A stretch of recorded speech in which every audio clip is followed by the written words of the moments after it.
Isso é muito importante, viu, Evenilson? Bom dia para você, bom dia a todos que estão acompanhando o Balanço Geral Manhã desta sexta-feira. A prevenção para o que causa mais mortes no Brasil, passando inclusive o infarto, problema cardiovascular, que é o AVC, que é o acidente vascular cerebral. Acidente vascular cerebral que somente neste ano de 2023 já tirou a vida de mais de 87 mil pessoas aqui no Brasil. E isso acaba gerando uma média de 12 mortes por hora provocadas por essa lesão cerebral. No próximo domingo, é celebrado esse dia do AVC, está sendo realizada uma campanha pelo Hospital Pelópidas Silveira, que é referência no atendimento neurológico. E essa campanha, ela se chama o seguinte: Juntos somos maiores que o AVC. E quando a gente fala dessa importância, é preciso entender todo o contexto, entender como é que funciona o problema do AVC, o que é que causa, como prevenir e quais são os sinais.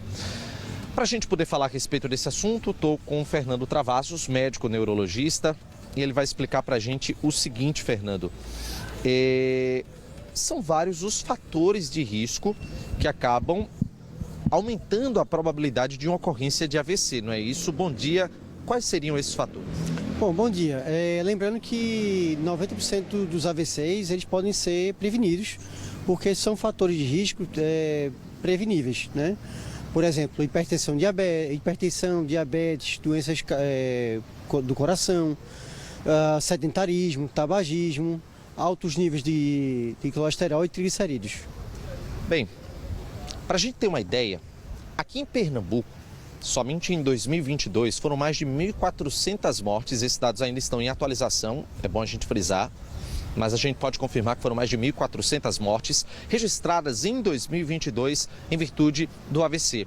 O AVC ele é dividido em duas partes, o isquêmico e também o hemorrágico. Eu queria que o doutor explicasse para a gente sobre exatamente essa divisão, porque as duas diferenças também estão na gravidade de cada caso, né? Bom, o AVC isquêmico é um tipo de AVC onde existe bloqueio do fluxo do sangue até no cérebro, né? O AVC hemorrágico é um caso onde o paciente tem um rompimento do vaso cerebral, né? São tratamentos diferentes, mas todos os dois podem ser graves, né? E aí, nesse caso, tanto de um quanto do outro, a necessidade de se encaminhar o paciente para uma urgência, ela é imediata, né? O tempo realmente ele acaba definindo a questão de uma recuperação, né? Sim. O AVC, a gente tem que realmente correr atrás para evitar que o dano piore, né? No AVC hemorrágico, a gente realmente não tem um tratamento específico, mas a gente consegue controlar hipertensão, diabetes no momento do AVC para evitar piores. No AVC isquêmico, nas primeiras 4 horas e meia de sintomas, nós temos medicação para tentar reverter os déficits. Por isso, a importância de procurar a urgência de imediato. Até porque se ultrapassa esse período das 4 horas e 30 minutos, o que é que acontece? Bom, ultrapassando as 4 horas e meia, a gente não tem um tratamento muito específico para o AVC. Pode ser que não tenha um tratamento para reverter o déficit. Então, acaba sendo um tratamento conservador, com medicações de reabilitação. Esperando que possa regredir, não é isso? Isso, exatamente. Lembrando que 50% só existe recuperação totalmente dos déficits em 50% dos AVCs. Por isso a importância de prevenir. E aí é aquele detalhe, Evenilson e todos que estão aqui acompanhando o Balanço Geral amanhã. Se a pessoa não consegue ser socorrida nesse intervalo de 4 horas e meia, a chance dela ficar com algum tipo de sequela, ela aumenta consideravelmente. E aí, dentro dessa situação, tem um ponto que é muito importante, que é a questão da identificação dos sinais de que a pessoa está tendo um AVC. Doutor, para quem está acompanhando agora em casa aqui o Balanço Geral amanhã, quais são esses sinais que podem indicar que a pessoa está desenvolvendo um acidente vascular cerebral? Bom, os sintomas são fraqueza de um dos lados do corpo, alteração da fala, alteração da visão ou perda da visão, dificuldade de engolir, dificuldade de caminhar, são alguns sintomas do AVC. Inclusive, há uma forma muito didática, né, que é sempre passada pelas pessoas sobre como estabelecer um protocolo de identificação de um AVC, não é? Qual seria esse protocolo? É uma mnemônica, né? Até para lembrar a urgência, né? Se chama SAMU. O S, se você achar que, que a pessoa está diferente, peça para ela sorrir, né? Se você vê uma assimetria, você vai observar a alteração do sorriso, né? Se tem um sorriso torto, você vai pedir para ela dar um abraço, né? O A de abraço. Se um dos braços não levantar, então é possível que esteja fraco.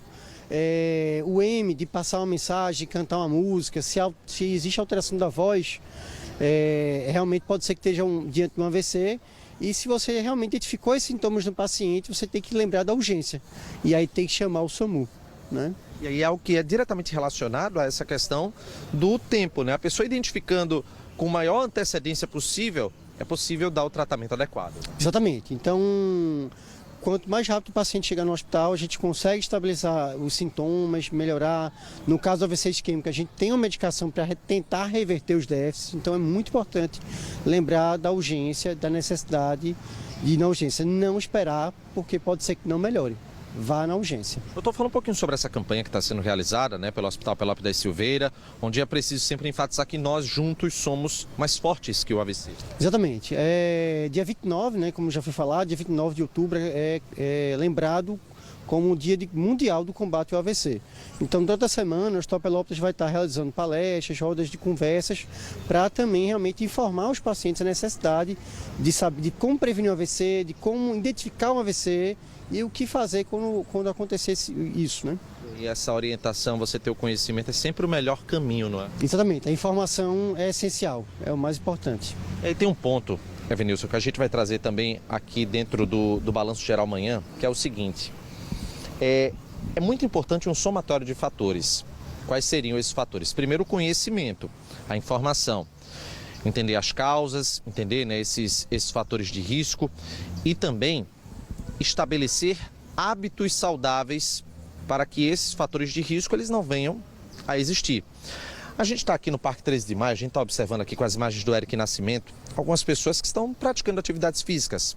Esse aqui é apenas um dos vários parques que estão distribuídos em todo o Recife.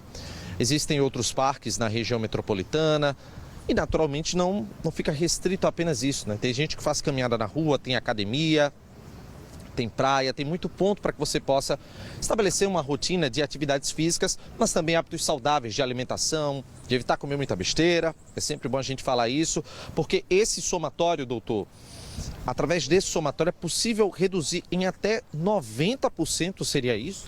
Exatamente. O exercício físico é uma das coisas mais importantes para a prevenção do AVC, tanto porque controla a hipertensão, controla a diabetes, reduz o nível de colesterol e de triglicerídeos, né? É muito importante a prática do exercício físico, né? Então, outros hábitos têm que ser evitados, né? Como a bebida alcoólica em excessivo, o ato de fumar tem que realmente ser coibido, né?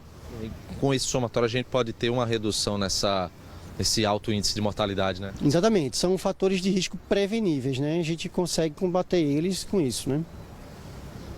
Fernando Travasso, muito obrigado aqui pela sua participação. A gente conversou aqui com um médico neurologista sobre esse tema tão importante, né, que infelizmente causa tantas mortes aqui no Brasil e muitas mortes em todo o mundo, que é o acidente vascular cerebral.